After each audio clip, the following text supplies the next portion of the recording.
What's up, guys? Today we're going to do a reading here from Antiquity Unveiled, J.M. Roberts, for the spirit testimony of Deva Bodhisatoua. And that's spelled Deva Bodhisatoua.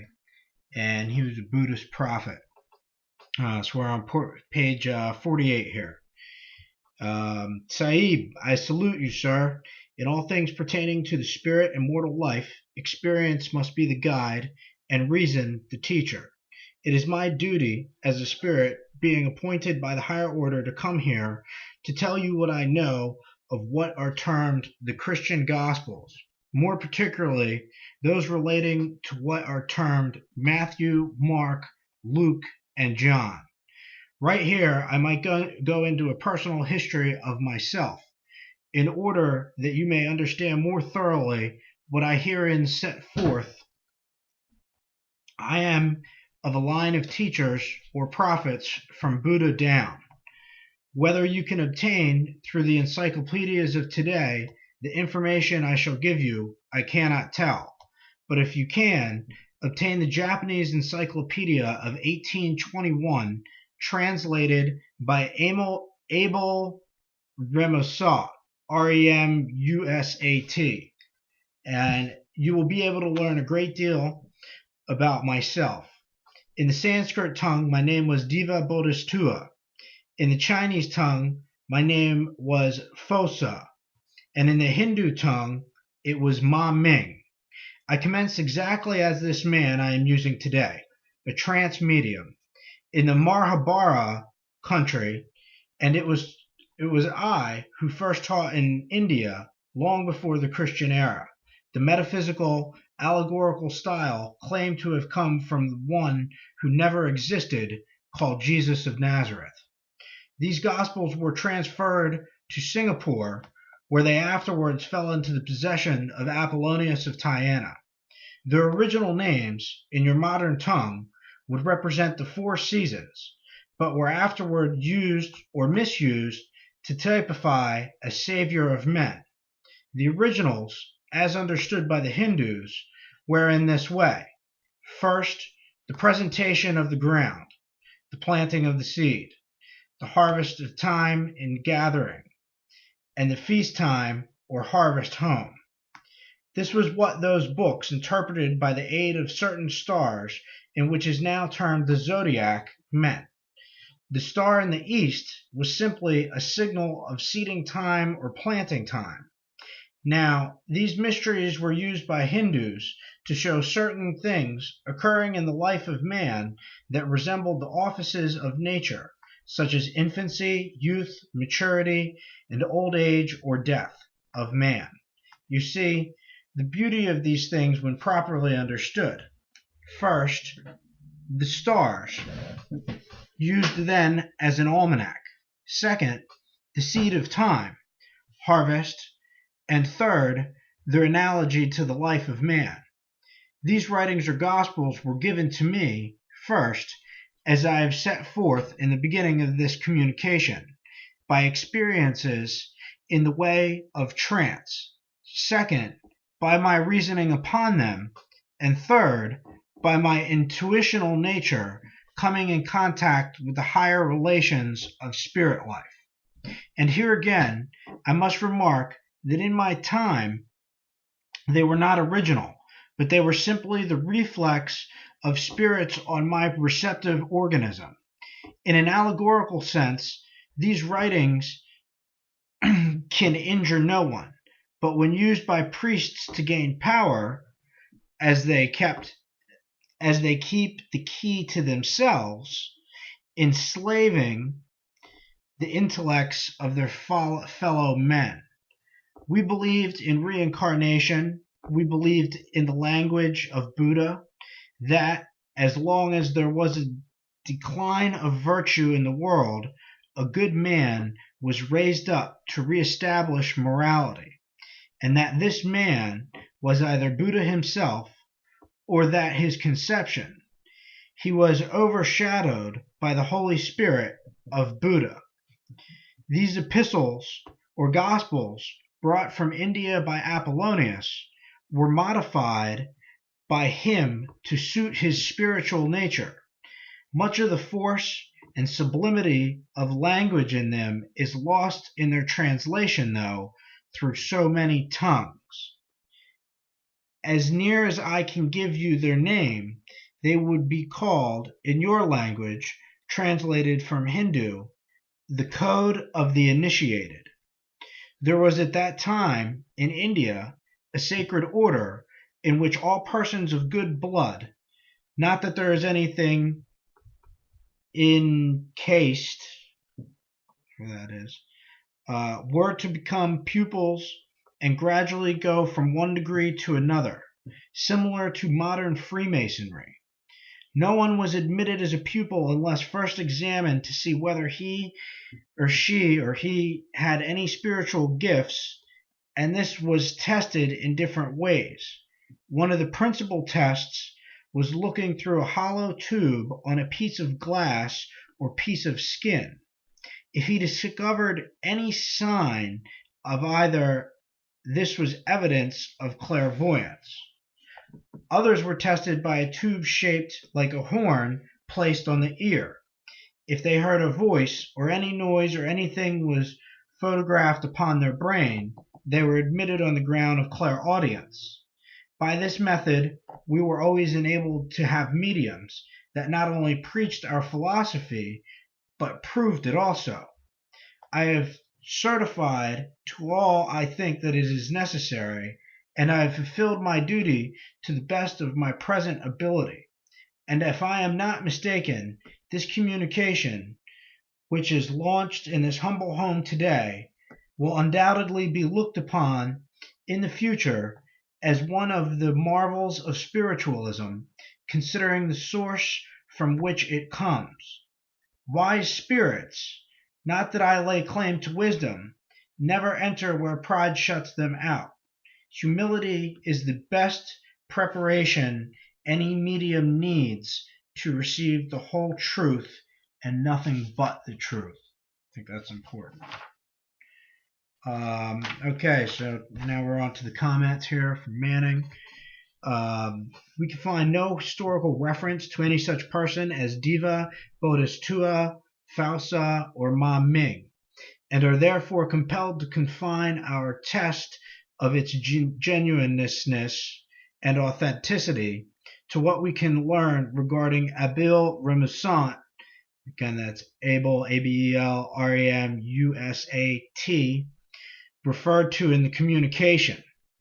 We take the following facts concerning Remusat from the Nouvelle Biographie Générale, and that is Jean-Pierre Abel Remusat, a celebrated Orientalist born at Paris the 5th of September 1788, died of cholera in the same city the 4th of June 1832. The circumstances that awakened in him a taste which was soon to develop into a true vocation were as follows. The Abbey of the Tarsan had united to the Abbey of Auxbois a precious collection of antiques and objects of curiosity, to which was joined a library composed of rare books relating to the different objects of the museum. Amid these amateur treasures was a Chinese pastoral poem. Abel Remusat, being permitted to visit the collection of the Abbey of Tarsan from the first, gave special attention to that work and determined to give a translation of it. Animated by his tastes and his desire for the distinction, because it had defied the learning of the time, he surrounded himself with all the works, small in number and insufficient as they were, which treated of stenography of the Chinese writing. The track was roughed and almost impracticable in the state in which he found the undertaking, but he persevered because he felt he had found a way. Without neglecting his profession of medicine, he found time to learn the Tartar language copied all by the alphabets he could use to procure, and in manner made a vocabulary for his own use. After 5 years of labor, he published his essay on the Chinese language and literature. In doing so, this he gave to his attention, particularly to the Chinese writing and composition origin, from a variety of characters. From this, he pursued the art of reading and writing the Chinese tongue, and finally treated of the influence of accentuation exercised over the phonetic value of words. Okay, so that was on Unveiled Renaissance. This essay was followed by a work in 1811 entitled The Study of Foreign Languages Among the Chinese, which has attracted the greatest attention. In 1813, he published his uranographic monologue and his dissertation of the monosyllabic nature commonly attributed to the Chinese tongue. On the 19th of November, 1814, he was appointed professor of Chinese in the College of France. From that time, his life was devoted to the study of languages of the extreme Orient. In 1820, he made public his researches concerning the Tartar language, or memoirs on different points of the grammar and literature of the Uyghurs and Tibetans.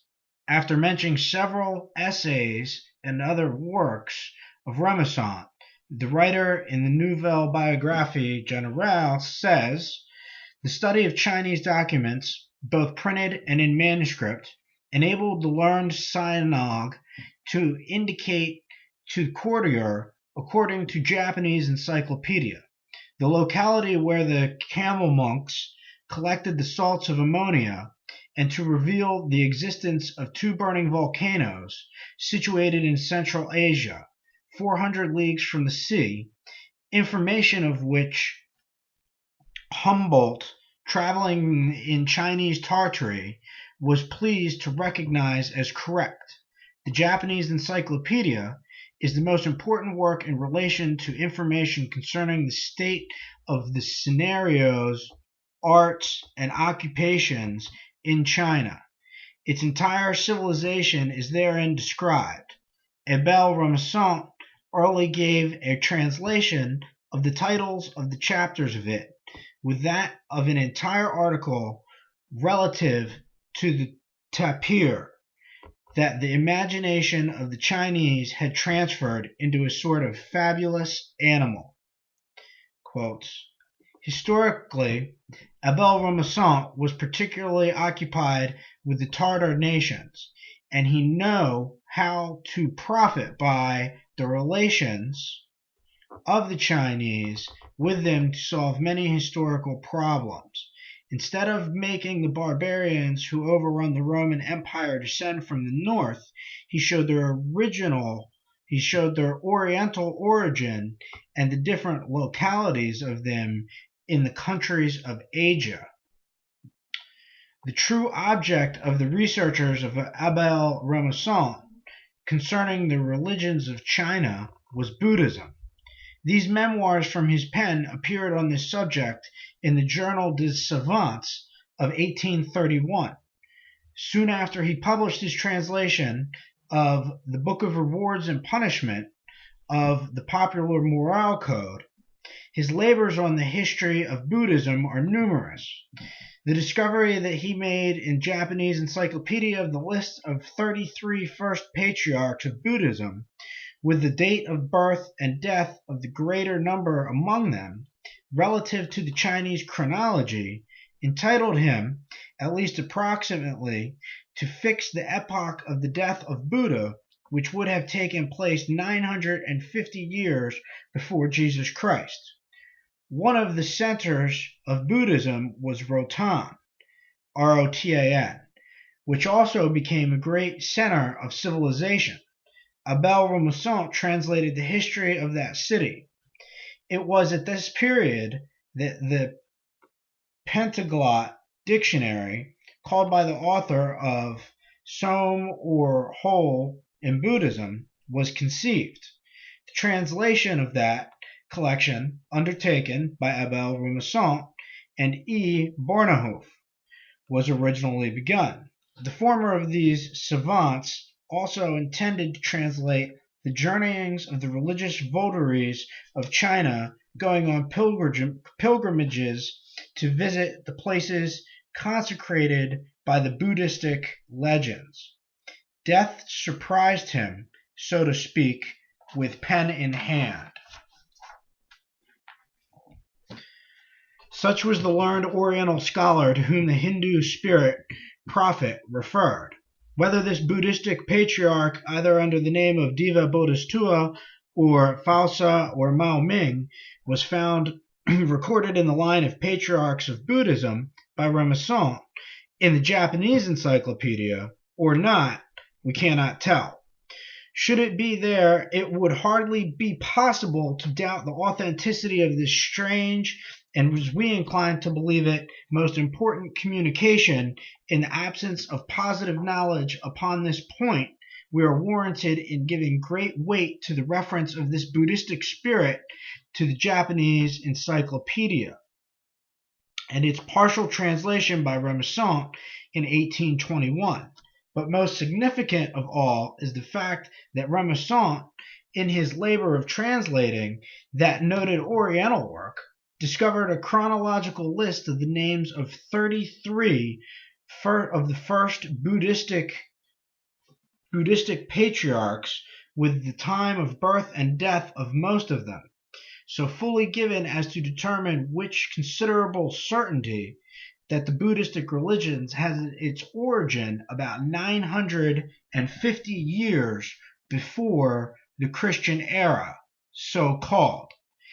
If we could obtain that chronological list of the first 33 patriarchs of Buddhism, and if it should prove that Ma Ming was among them, and that he was the Buddhistic patriarch about 200 years before the Christian era, as the communication seems to imply, it would be impossible to doubt the genuineness and authenticity of this communication.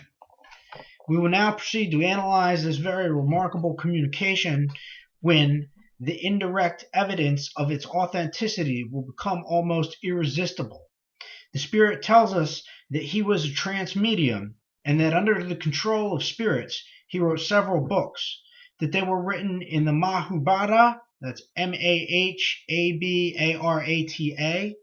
country, which we understand to mean that in that portion of India where the Vedic poem called the Mahabharata was composed and held as sacred, that it was who first taught in the metaphysical allegorical style 200 BC, that he afterwards sent the books thus written to Singapore, that Apollonius of Tyana 250 years afterwards found them in that center of Buddhism, that Apollonius bore them away with him, making such alterations in them as better suited his spiritual philosophy, that they were originally used to typify the 4 seasons caused by the annual revolution of the earth around the sun, but they were used or misused to typify a savior of men, that as understood by Hindu priesthood, they implied the time for preparing the ground, planting the seed, the harvest and gathering in time, and the feasting time or harvest home, that those books were interpreted by the successive appearances of the stars of the zodiac, quotes the star in the east, simply being in the signal of seeding or planting time, that these books were also used by the Hindu priests to show certain things in the life of man that resembled the offices of nature. The stars were used by them as an almanac, as a rural calendar, and as relating to the life of man.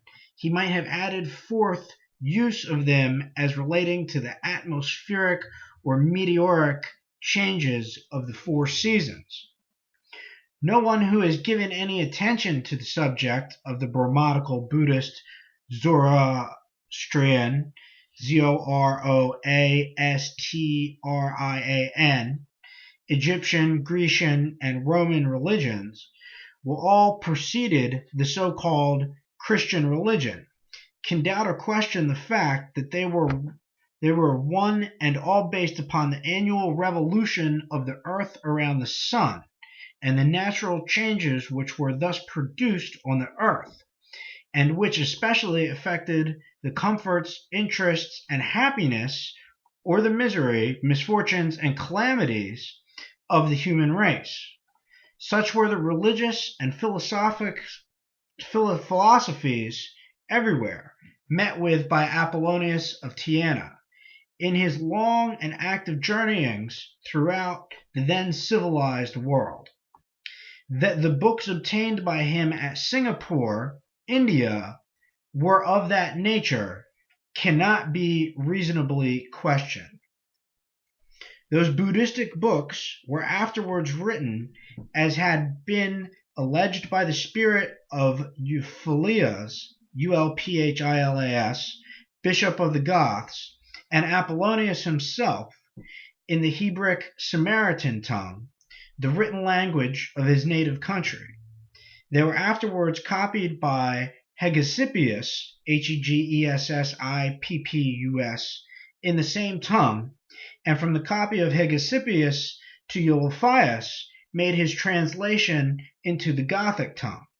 This Gothic Bible of Ulpilas is sufficiently extant today in the Codex Argenteus, Argenteus, to show that it is identical with the canonical books of the New Testament. We have thus a direct connection between the Gothic Bible of Ulpilas and the Hindu writings brought from India by Apollonius. This singularly disclosed transmission of Hindu theology to Europe seems to be fully confirmed by the otherwise meaningless decorations of Christian churches and the ceremonial mummeries of the Christian hierarchies, which are identical with the decorations of the caves and temples of India, and the feasts and fasts and ceremonies observed and enforced by the Brahmanical and Buddhistic Hindu priesthoods. Now, it is a positive fact, especially noted by the learned Charles Francis Dupuis, Dupuis, in his great work, The History of All Systems of Worship, that upon the door of the main entrance to the Church of Notre Dame at Paris, dedicated to the worship of Mary, the alleged mother of Jesus Christ, are delineated in basso revelio our series of ideas alluded to by the spirit purporting to be Ma Ming. They consist first of a series of 12 panels arranged around the outer margin of the door, corresponding with the signs of the zodiac, arranged in groups of 3, each corresponding with the 4 seasons.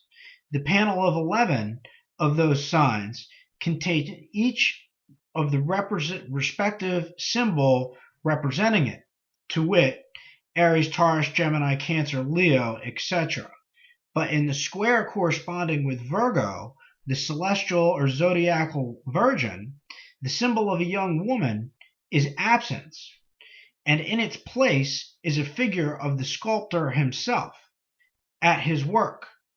The virgin of the zodiac, which should have occupied that panel, is placed in the large central panel of the door, holding in her arms the infant effigy or representation of the newborn sun, sun, which, according to all the so-called heathen systems of religion, was supposed to be born of the zodiacal virgin at midnight at the winter solstice, an event which Christians celebrate in concert with the heathens of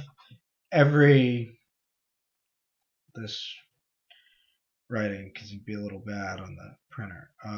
Every one maybe, or condition of savagery or civilization, at the precise hour. The Church of Notre Dame, or Our Lady, stands on the site of a sacred grove of the ancient Gaelic Druids, consecrated to the mother goddess of the northern nations, afterward appropriated by the Roman emperors of Gaul as the site of a temple, consecrated to Venus, the Roman goddess of love and beauty, and now consecrated to Mary, the Christian successor of the same zodiacal Virgin Mother of the Sun, SUN. On the same door of this noted Christian church is another series of panels in which are arranged figures of men, denoting the different stages of each individual life on earth, the dress and garments of which denote the changes of the temperature of the seasons. On the same door is still another series of figures showing the various rural occupations of the year. Similar devices, say Dupuis, ornament the doors of the Church of Saint Denis, also in Paris, showing beyond all question that the Christian religion is nothing more than the same old theological Montessor Tonson of heathendom, come again in a Christian garb. In a view of such facts as these, who can doubt the pagan origin and nature of the Christian religion? We feel sure these spirits' revelations are continued, that every possible doubt to this point will be done away with. What this Hindu spirit says as to the incarnation of the deity, the mediumistic character of the Buddhist priesthood, their methods of selecting their priests and teachers, the spiritual origin of the religion and the sacred writings, and indeed all he says is worthy of the deepest consideration of all who desire to know the truth, the whole truth, and nothing but the truth, concerning the mutual relations of the world of mortals and the world of spirits. If they will give it the consideration, they will wonder more and more how such important information is given through the mediumship of an unlearned man, and why it has been so long withheld. We confess our own amazement as we proceed in our researches, at the prospective store of knowledge that is soon to be poured, in one unbroken flood, upon the minds of thoughtful and intelligent people. Note by the compiler: Mr. Roberts in the above comment states that he was unable to find any historical reference to Bodhisatoua, and therefore was compelled to depend upon the works of Abel Remusat for corroboration of the identity of this spirit. Just as the manuscript was being put into type, the most valuable information came to hand from an unlooked-for source, which was provided to be the much sought-after line of the patriarch spoken of in the communication. In this we find that what Bodhisatoua says is absolutely correct, and that he did live at the time stated, did transfer the Gospels, etc. We regard it as a most significant fact that just at this time we should be able to refer to our readers to the work of Abel Remusat entitled Mélanges Antiques. I think that's French, Melanges, and then it's Antiques, I guess antique, Asiatiqueus. And that's from which the following is translated. Compiler, signed compiler. The 11th of the line of patriarchs was Funayche, Founayche, who was succeeded by Ma Ming, or the celebrated Phosa. His name in Sanskrit was Deva Bodhisatoua. This one, who was of the order of the incarnate divinities, coming immediately after Buddha, has given into the whole class of gods of the second order the different names that he has received in the languages of the various Buddhistic people. The Hindoos calls him Bodhisatoua, which signifies sensitive intelligence.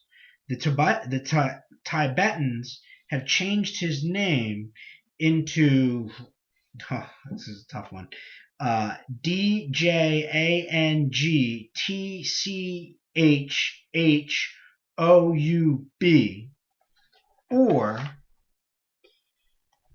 another really tough one, DJANGTCHOUBSEMSPAH.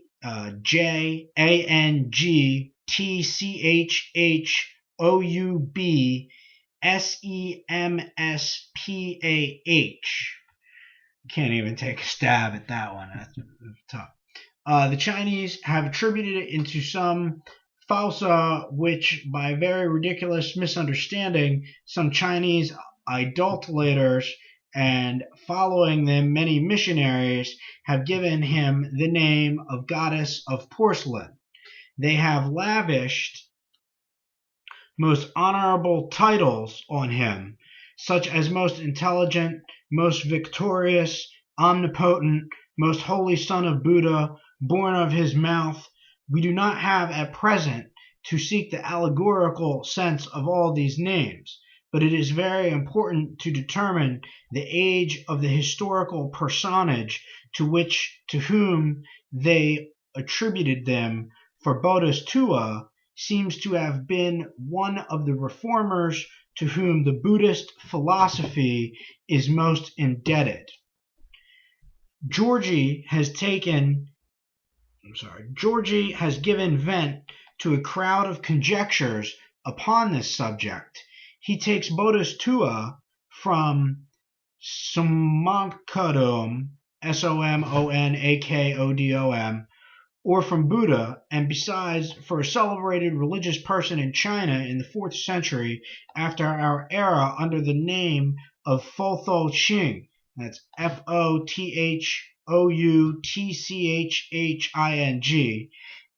and even for the Scythians of Mainz, Scythianus, or Mainz, Manes.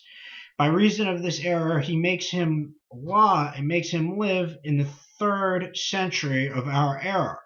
I must confess that Chinese authors themselves differ upon the epoch of this celebrated man. Some make him live 300 years after Buddha, others make 600 years interval, others still 800 years interval. But the book of Maya, Mahaya, whence is borrowed the succession of the patriarchs, cuts this difficulty, since it makes Bodhisattva die in the 37th year of Hindu Wang, and that's 332, and that's spelled Hian Wang, Wang, 332, before JC, Jesus Christ, or 618 years after the death of Muni, Mouni. He was born into the kingdom of Polonai, Polonai, and had received from the Faronchi, the Founayche, the deposit of the doctrine which he transmitted to the 13th patriarch named Cabamero.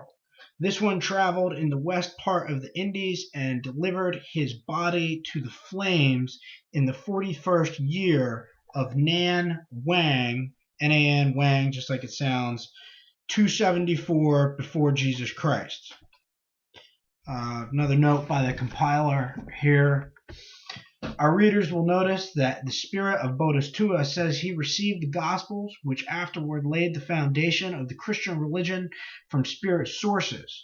He began a trance medium. The translation of Renaissance claims, however, that he received them from his predecessor, Founayche, Founayche. This evident contradiction is easily accounted for, as it is not likely that after taking so much trouble to suppress all evidence of the real origin of the Christian Gospels, that an attempt would not be made to mislead in this direction. The great wonder is that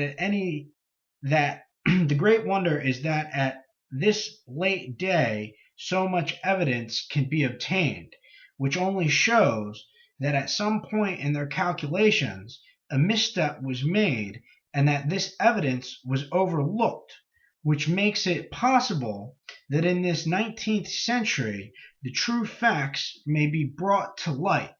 The manner in which the last information was obtained is, of in itself, strong testimony to the fact that though truth may be suppressed for a time, it cannot be crushed, that it will not come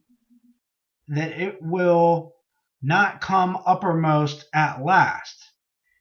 I'm sorry, let me read that. It cannot be so crushed that it will not come uppermost at last. Our readers will do very well to carefully study this communication, as it will shed more light upon the supposed divine origin of the Christian Gospels than any other information extant or existent, proving that the priesthood, after obtaining them, changed them to suit their own views and purposes, thus preventing the truth to the detriment of all mankind. Signed, the compiler. So we're going to stop there with Deva Bodhisatoua, and that is on page 57.